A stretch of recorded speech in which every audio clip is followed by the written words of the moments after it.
У меня сегодня я какая-то просто вяло неорганизованная. И, конечно, я в другие дни я быстрее камин растапливаю. У меня получается все это лучше. Вот, друзья, я вот такая укутанная, потому что я почему-то замерзлась. Дом отсырел за 3 дня, был дождь и 16-17 градусов. Я вот такая сонная, такая с больной головой, вот, и надо привести себя в порядок, выпить мой любимый зеленый чай, и я тогда буду в лучшей форме буду, когда выпью чай, когда нагреюсь, когда камин разожжется. У меня стоит букетик роз. Вот видите, еще стоят розочки, уже неделя прошла. Вот, и мы с мужем любим вот эти вот цветы. Все время фиолетовые почему-то. Вот ему подарили на день рождения. И знаете как? Здесь уже сейчас делают такой сеточкой. Сеточкой укрывают, чтобы не вылазили корешки. Ну, я думаю, когда поливаешь, распространяется лучше влага. Отцвели мои маки. И я называю так огородчик. Вот там растет моя елочка. И несколько розовых цветов. Это гвоздички.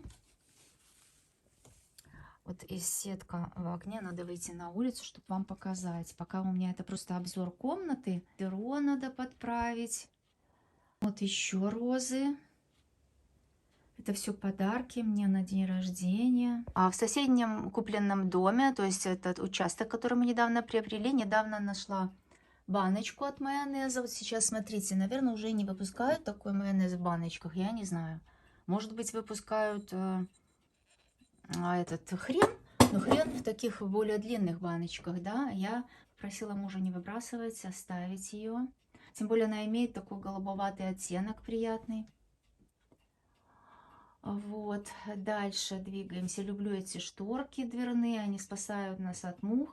Вчера залетел к нам огромный шершень, но я недавно узнала, что, оказывается, шершни, они, ну, не наносят, они не нападают на человека. Раньше я их в прошлом году просто убивала хлопушкой для мух, я их очень боялась. Вот. А в этом году, когда я узнала, что они не нападают, мне стало его жалко. Он бился об окно, и я его выловила, словила его. Здесь нужно еще наводить порядок на моем буфетике, потому что еще не успела я все в доме сделать такой, чтобы был абсолютно идеальный порядок. Видите, вот даже еще висят эти веревки. У меня столько много работы с посадками, помидоры пора подвязывать. Только вчера еще досаживала лук. Обожаю, когда идут эти часики. Это такое ощущение какого-то, не знаю, какой-то обжитости, каких-то воспоминаний, то ли детства, то ли вообще из прошлых жизней. На потолке у нас люстра, старая ретро-люстра. Она здесь была, от хозяйки осталась. По-моему, очень красивая. Такой цвет голубой. Кстати, двери здесь в этом доме были покрашены в голубоватый цвет. А потолок был белый-белый, но мы его решили сделать таким молочным. Правда, цвет краски не очень нас обрадовал, потому что он немножко в зеленый, но на фоне стен это выглядит все неплохо. Люблю эту картину. Это картина масла, настоящее произведение, можно сказать, искусства. Она с подписью. Так, здесь я вам не покажу. Покажу, если приближу поближе. Подпись. Я даже не знаю, но здесь подпись точно есть. Вот, разгорелась уже хорошо.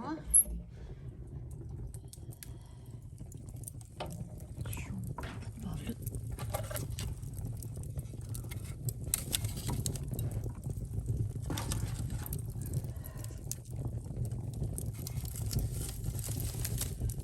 Так. И будет уже хорошо, достаточно сегодня. Не так уж холодно, но просто в доме сыровато.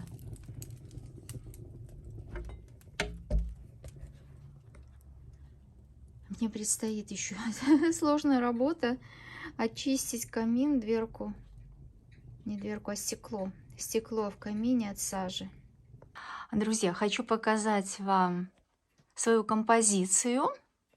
С прошлого года остались зверобой и вот эта вот ветка, если вы знаете, что это такое страшное сорное растение, даже не буду его называть, вы догадываетесь, наверное.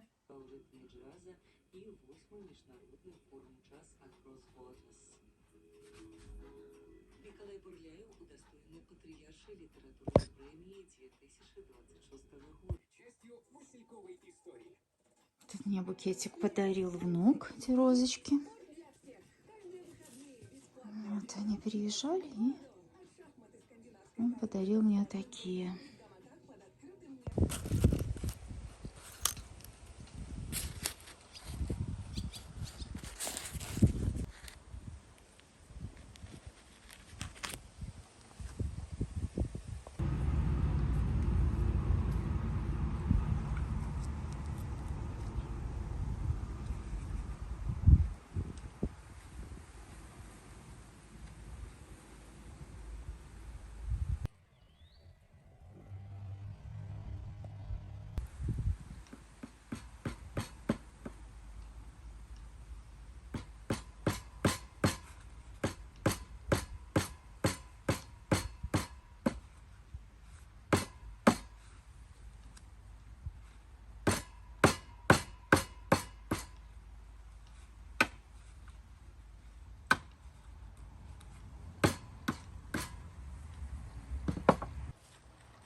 здавалася даваться надто моцна. Ён пераляцеў цераз галаву, зрабіў паўкруг у паветры і гэткнуўся ўсім цяжкім, ох, якім цяжкім целам аб зямлю. Адначасова я страціў.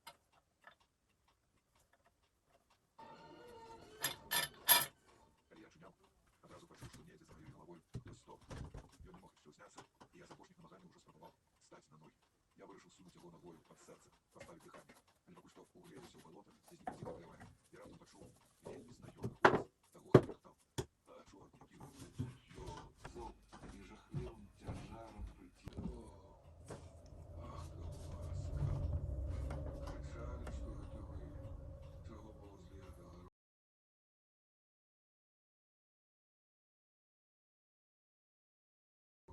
толькі ў памылку ўвялі, а гэтыя чэрці за разводдзя абласілі колбасі. Пані Тука-тука, зарагатаў без палёвку. Калі вас пані Беларецкі халеру хапіла. О, крась. Вялізны цей сел, прымаючы за жывот. То я миновал. Заспокойся. Только заснул. Но, боже, нараджение. Так, на меня, паньку, потом. А что ладно, болючим есть. Стивен. Я посадил стогнувшего дуботовку на его древнего коника, який чекав неподалеку. И он злез на его стогнувший, клянучий свет, сел боком, буркнул мне, что настал, и я был потянулся, стали возмогаться. Нарвался на дурно, с острыми коленками, и поехал. Его, вся его скосоуралась, что я ведь не пырскал. После он поехал на Калиновского. На другой стене карикатуры. Муравьев с безумных черепов, треугольный мусар. Поднятые грядки у меня 3 мои анютины глазки. Помните, я показывала, я высаживала их сначала в горшочки, потом пересадила в землю. Чувствуют себя тоже хорошо. Они поворачиваются то к солнышку, то ко мне, когда я их смотрю, когда я мою посуду. Вот. Здесь у меня укроп поселился сам. И вот такая красивая бордовая виола, да? Вот эти гортензии, это такие мини-гортензии маленькие, они в прошлом году у меня очень хорошо цвели. Я их забирала на зиму, высаживала их на подоконнике в горшок, но они там болели, им очень не нравилось там. Наверное, их просто нужно на зиму дать им отдых, просто забрать их, но не выращивать, в темном месте подержать. Может быть, в погребе. Грядка с клубникой. Вот. Ну, урожай, в общем-то, есть. Вот. Нужно вовремя отрывать желтые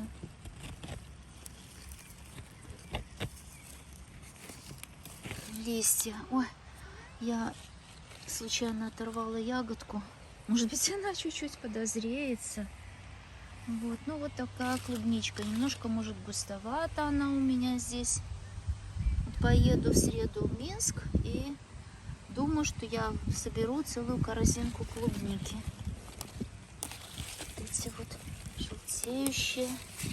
Нужно вовремя убирать. Вот эти.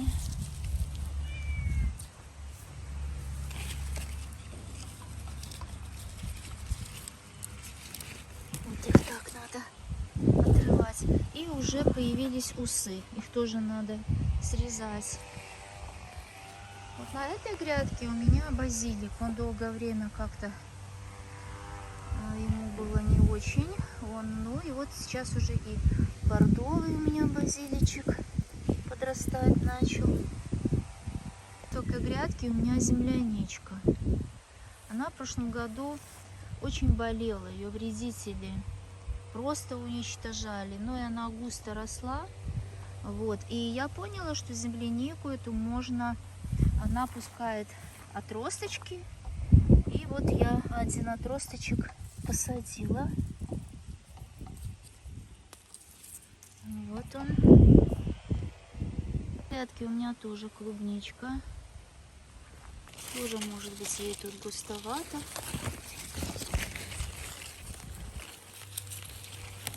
Так, убираем лишние листики. На этой клумбе у меня растет мята. Я ее слегка прополола. И у меня здесь был тимьян, но, видно, заглушилась сорной травой этот тимьянчик у меня. Надеюсь, что здесь вот надо тоже прополоть. Не успеваю я за прополкой всего. И огорода, и клумб. Очень радует малина своим обилием ягодок. Много малины, потому что тоже, видимо, ну, мы тоже опрыскивали их весной. И, надеюсь, будет урожай хороший. Шли дожди, она любит полив. Подрастает мой горошек. Покрылся вот чем-то, не знаю, что это, какой-то налет у него. Да, что, Кузенька, что? Что, Кузя? Кушать опять, да? Опять кушать ты зовешь меня? На этих грядках у меня бурачки. Там еще петрушка зимняя.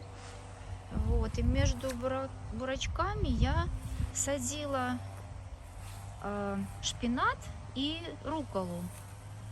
Вот руккола, видно, вот сейчас понюхаем ее. Да, рукколка молодая.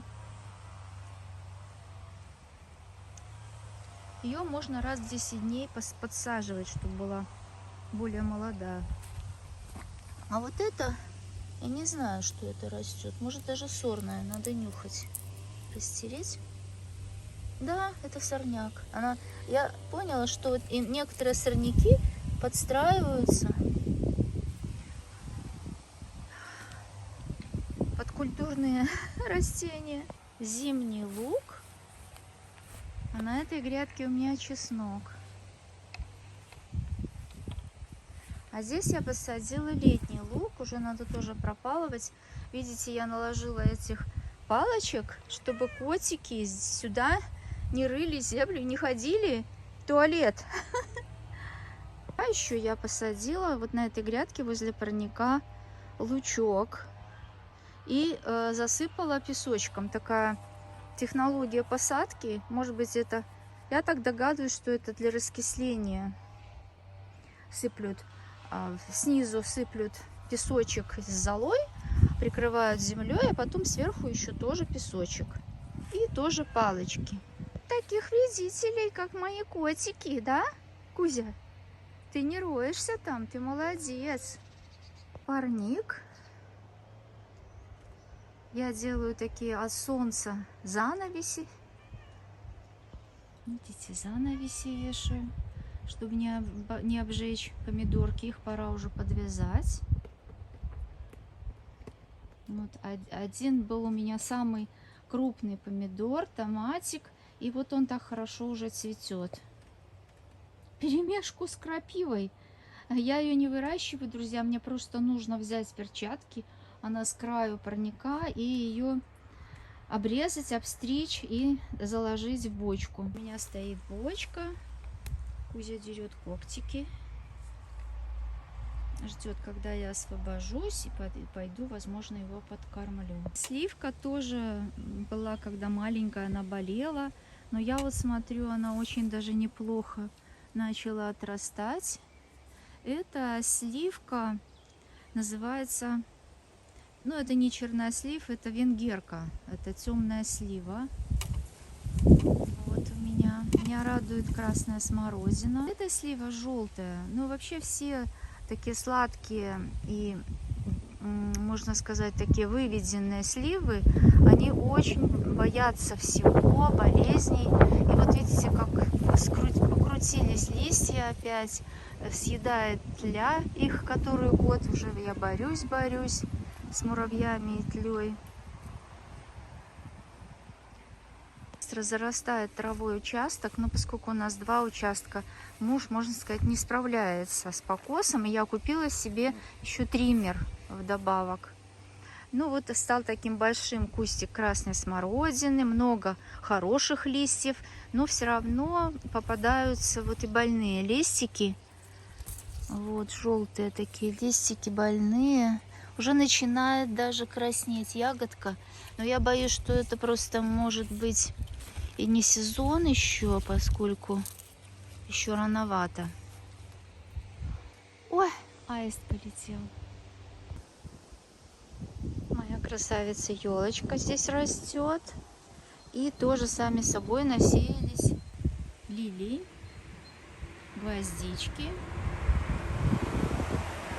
Видите, она такая даже трехцветная у меня гвоздичка это есть. Красивая очень. Вот такие гвоздички.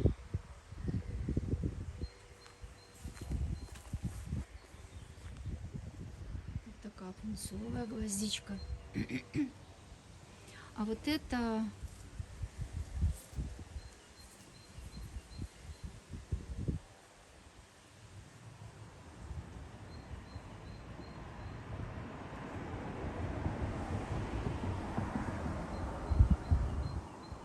красавица сосна. Дикорастущие такие цветы. Мне очень нравятся они, такого розового цвета. Цвели маки, на смену им распустились колокольчики. Этот колокольчик в этом углу возле забора цветет каждый год. Кустика сирени. Это красавицы Москвы. 2 кустика я посадила здесь. Я покупала их на Wildberries, на елочку, на зиму накрывала ее, поэтому она чувствует себя хорошо. И сосенка. Эта сосенка насеялась сама, она, видно, от шишки. Мы заметили, сначала она была очень маленькая, и вот ей уже 4 года, ровно столько, сколько возрасту после покупки нашего дома. Вот такой вот вид на нашу липу огромную.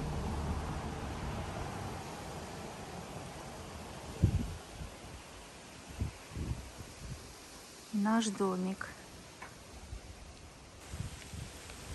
Есть много яблочек. Это все яблоньки, оставшиеся от хозяев. Это старый сад.